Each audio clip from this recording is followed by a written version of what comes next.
9ই অগস্টের এই ঘটনার পরে আপামর বাঙালি, আমি সেখানে কোনো বিভেদ দেখি না, নারী পুরুষ দেখি না, হিন্দু মুসলমান খ্রিস্টান দেখি না, ধনী দরিদ্র দেখি না, কিন্তু তারা বেরিয়ে এসেছিলেন, বেরিয়ে পড়েছিলেন।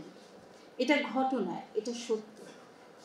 এখন প্রশ্ন হলো যে আমরা তো বেরোলাম, কিন্তু বেরোনোর পর কি হলো? দিনে 2 বার ব্যবহার করো স্টপেজ ক্রিম আর নিজেকে রাখো evergreen. Keya Seth aroma therapy stoppage cream, আর খুঁজে পাও নতুন আমিকে।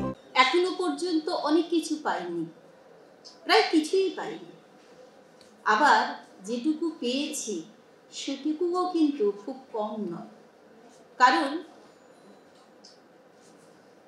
আমার পূর্ববর্তী বক্তা যারা বলেছিলেন তাদের থেকে আমি কিছুটা বয়সে নবীন বটে, কিন্তু আমি আমার সময়ে আমি আমাদের পূর্ববর্তী রাষ্ট্রশক্তিকে দেখেছি, অন্তত তাদের শেষের সময়টা দেখেছি।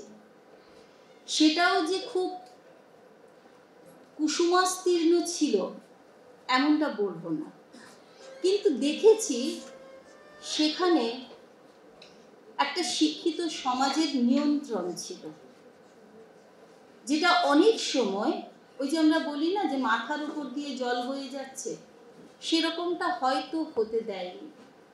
কিন্তু এই সময়ে প্রায় মধ্যবয়সে এসে দেখতে পাচ্ছি যে এখন নিয়ন্ত্রণটা চলে গেছে মাফিয়াবাজ প্রাতিষ্ঠানিক দুর্বৃত্তদের হাতে, যার ফলে আমাদের বেরিয়ে পড়তে হলো। 9ই অগস্টের পূর্বের যে আমাদের যাপিত জীবন, যে সমাজ ব্যবস্থা, সেখানে আমরা দেখেছি আমাদের অনেক ক্ষত তৈরি হয়ে গিয়েছিল। আমরা দেখেছি সাদা খাতা জমা দিয়ে প্রশাসন তৈরি হচ্ছে। আমরা দেখেছি প্রকৃত শিক্ষকরা গান্ধী মূর্তির পাদদেশে অনশন করছেন, আর ছাত্র পড়াচ্ছেন কিছু নিরক্ষর দলীয় চামচা। আমরা দেখেছি আমাদের যা কিছু শোভন সুন্দর সেখানে কিন্তু নখরাঘাত পড়েছে, বীভৎসভাবে পড়েছে। তবুও আমরা এটাও দেখেছি যে এককভাবে কেউ কেউ সেখানে রাষ্ট্রশক্তির বিরুদ্ধে প্রতিবাদ করছিলেন। তার ফল আমরা দেখেছি। নরেন্দ্র দাভোলকর, তাকে প্রাতঃভ্রমণের সময় হত্যা করা হয়েছে গুজরাটে। আমরা দেখেছি গৌরী লঙ্কেশকে তার ঘরে ঢুকে গুলি মারা হয়েছে। এবং আমরা আমাদের রাজ্যেও দেখেছি, শিলাদিত্যের কথা হয়তো আপনাদের মনে আছে, সে বেচারা জিজ্ঞেস করেছিল সারের দাম কেন বাড়ছে, তো তাকে মাওবাদী হেঁকে দেওয়া হয়েছিল। এভাবে আমরা দেখেছি প্রত্যেকটা পরতে পরতে। এবং আমার মনে হয় পার্ক স্ট্রিট থেকে শুরু করে কামদুনি হয়ে আমি আরও যেতে পারি, উন্নাও যেতে পারি, হাথরস যেতে পারি। কারণ আমার মনে হয় না যে এই রাষ্ট্রশক্তির মধ্যে রাজ্য আর ভারতবর্ষ অর্থাৎ দেশ, দুইয়ের মধ্যে কোথাও কোনো ফারাক আছে। নাম আলাদা, পতাকা আলাদা, হয়তো এইটুকুই তফাৎ।